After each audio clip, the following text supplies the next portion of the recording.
Hey everyone, it's Nathaniel here, and it's kid time. Time for a kid time? Hey kids, it's kid time. Wow, that's confusing.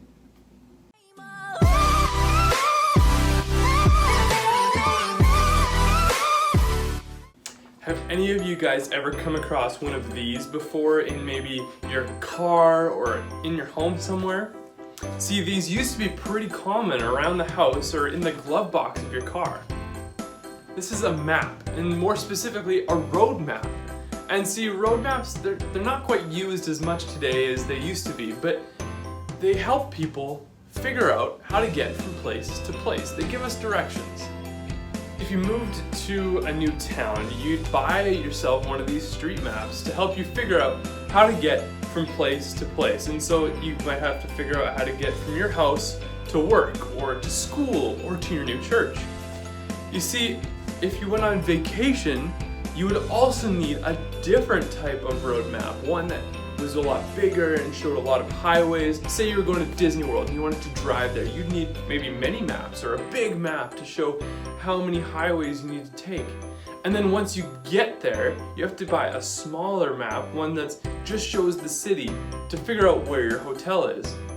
And then if you want to go into Disney World and you want to go on rides, you need to buy a special park map to show you which rides are where and how to get there. Imagine you got lost and all you had to figure out where you are was one of these maps. So you would have to open it up and you would have to search and search and search to find out exactly where you are on the map. And you'd have to look around you, your surroundings, be like, oh, I see that sign and that is that street there. And okay, so I need to take this street and this street and this street to get to my destination. And it's really confusing and awfully hard, and you kind of have to get a little bit lucky in order to find your way back. Now, a lot of these maps, they don't get used very much anymore, thanks to the invention of smartphones and GPS. See, now almost everyone has an app on their phone that doesn't just give them the directions, it shows them exactly where they are all the time. Just like how road maps give us directions on how to get from place to place, we can receive directions from something else. If you've ever walked into a bookstore, you'll find that one of the largest sections is something called the self-help section. And they have books on everything from making money to finding love, being happier, getting a better job, getting a better house, all these types of things. And so many people have read these books in hopes that it will radically change their lives. But the truth is that most of the time, they don't really do anything. See, these books try to give direction on how people should change their life to make it better. And just like our road maps aren't really necessary anymore because of our phones, these books, they're not really all that necessary either. As Christians, we have the ultimate source of direction that has been given to us. Now, do you know what I'm talking about? Do you know what that is? Yeah, it's the Bible, God's Word. See, there's a verse in the Bible, in Psalm 119, verse 105, which says this: "Your word," or the Bible, "is a lamp to my feet and a light to my path." God gives us direction, telling us where we need to go through His Word, the Bible.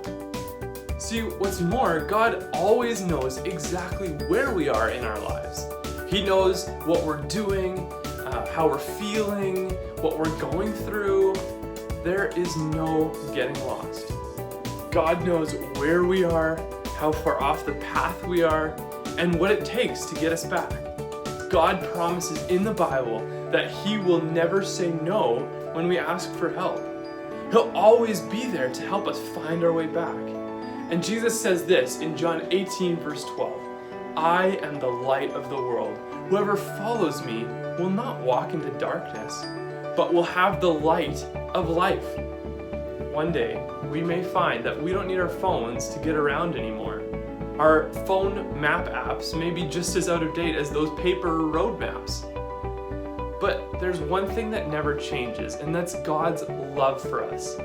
See, God has a direction and a plan for your life. Now, it does take something from you though. It takes a willing heart to follow His lead. But as long as your heart is willing, the Lord will lead you in some amazing places in your life.